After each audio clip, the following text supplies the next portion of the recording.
Hey guys, how's it going? I'm over here again messing with my 1984 Toyota van. In this instance, I'm going to continue showing how I dealt with the chewed up wire issues due to a rat infestation, a rat's nest. For some reason, I still believe there might be a rat that comes and goes or is somewhere around in my van. I haven't really found out exactly what's going on. I've cleaned everything. I've gone ahead and put those dryer bounce sheets that are supposed to help to keep them away, but I'm not sure. So, right now I'm concerning myself with the main wire harness and the ECU connectors. So, your ECU connector in this particular, or your ECU in this particular van is right here on the side behind what they call a garnish. Or a panel, I guess. It's more or less a panel.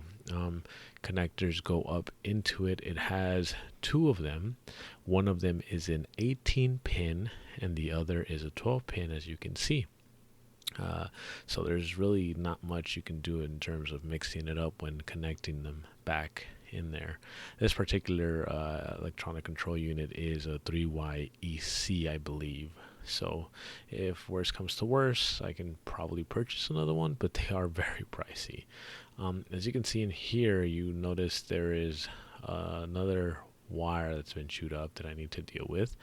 And basically the terminals just clip on here and you just unclip them. And in my case, they were pretty straightforward to get out because they had been chewed through and they weren't really connected to anything anymore. So this sits behind your seatbelt mechanism. And to remove this, it's pretty straightforward, although there are a few things that I noticed while doing this. First of all, there's this panel, like I said, they call it a side garnish, that sits on there. Typically with panels, what you'll do is you'll just pop them out. This one has a piece that was already broken. I can probably glue it back, but it has a piece on the bottom, piece on the top. It looks like that. And these do sit inside of these two clips, as you can tell right there and right there, one at the bottom, one at the top, and those pop outward. Those do pop outward. Now you have a C-shaped, looks like a clip on top and bottom, also on the other side. These go into these circular plastic pieces. Do not make the mistake, and I'll repeat this, do not make the mistake of thinking that you have to pull all four corners outward. You have to pull out the ones that are closer to the front of the van out, and then the ones that are towards the back of the van to the left or to the back of the van. So this is how it sits. Pull out, and then you slide it to the back of the van and it should come out. If you pull on it, you might break these pins or these clips, and that will not be very good because now you have a damaged side panel. Now behind that side panel, which sits like this, there is a black flexible plastic piece, and I'll show you that right now. This particular black plastic piece is where the actual seatbelt mechanism sits, and it slides into the top and into the bottom. It's flexible plastic, so you can kind of bend it a little more. And then there's a 14 millimeter bolt, and at the top there's a little screw, Phillips head screw that goes in there. You can kind of see this green kind of clip right there. That's where it screws onto. And I'll try to show you that, how it's supposed to look or how it's supposed to sit up there. In this instance, I was looking for my flashlight to show you guys a better view of these two holes that this seatbelt mechanism goes into. So I went to go get my flashlight. I brought that back, and now I'm showing you how they go in. This bolt in particular goes in, and the screw, I struggled to get a good view of this. So as you can tell, this green piece will guide you as to where you're supposed to actually screw in the little screw. And then if you look at the bottom, like I'm about to show you, you can actually see how it just kind of bolts in there. There's already a threaded hole, and as you can see, it's right there. It doesn't require much tightness. It should just be on there snug. So hopefully that works, and then it just comes out. In my case, it came out pretty easily because of the fact that the rats chewed through these two wires and it just popped out of that grommet.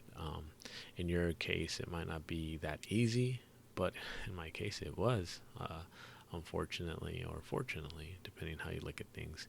And to pull this out, like I said, it bends a little. Don't go crazy on it and break it, but it does bend, and you're able to bend the top and the bottom and get it out, slide it out, and that's how you go ahead and remove that. And you'll have a nice clean view of your ECU, or the bottom of your ECU, and the connectors that go into it. That was my first real task that I needed to do in order to get things working, or at least get on track to start getting things to work properly.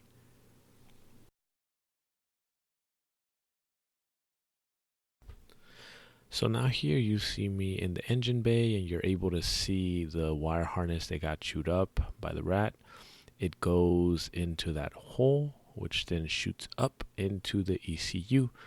Now what I'm going to go ahead and start doing now, and what you're going to see, is me starting to cut into the insulation and electrical tape and exposing wires. That way I know which wire is meant to go to which pin in the ECU connector, and I don't screw things up. I'm going to use a wiring diagram and just kind of do a continuity check on each wire and at the sensor to figure out what should go where. Halfway through this, I started to realize, you know what? I can kind of unhook this harness, unclip a few connectors, and take everything out of the engine essentially, and work on it outside. Might be a little easier to work with than actually doing it on the engine. I also noticed that a few connectors were brittle, so they were just kind of breaking down. As you can see, I start tracing things back and realizing, you know what, I can work on this outside of the engine. Another thing too is that one of the fuel injector connectors got chewed up, so I need to replace it anyway. So I have to kind of remove this harness ultimately, and start working on it. So I start realizing that, and even though I kind of say to myself that I have to do it, I expose a few more wires. So you'll just see me kind of do that and realize, why don't I just take this thing out?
So ultimately, what I ended up doing, or needing to do, is to take out the air filter box,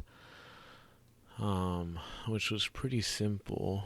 once I had removed the wire harness, it was just about disconnecting the mass airflow sensor, unclipping the little clips, and going ahead and removing that. And the wire harness was attached ground, a little clamp, and 4 injectors, as you can see here.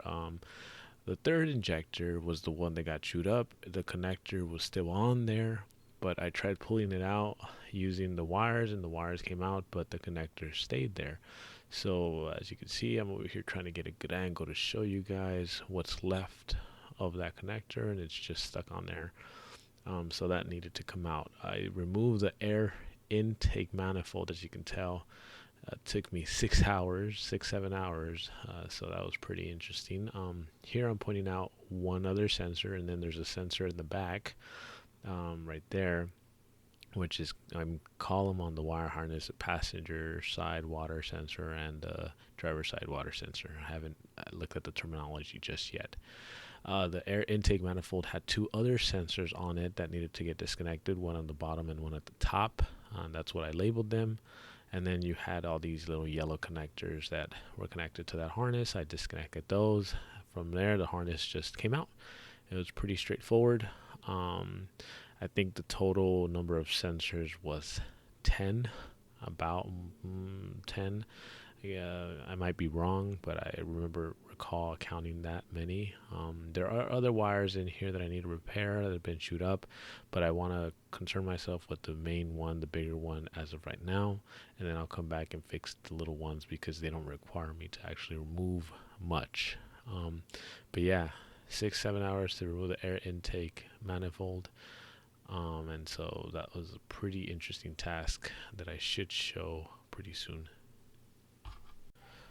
So now my goal is to go ahead and kind of prepare these wires on the ECU connector, the 18 pin and the 12 pin, to be able to kind of solder more wire to it and kind of reconnect them to the wire harness. I went ahead and what I did was I removed the excess wire at the ends and then wherever it might have been chewed up. So I ended up with some fairly short wires, but that's not too bad. We can figure that out and work with that. And there's the lone silver wire.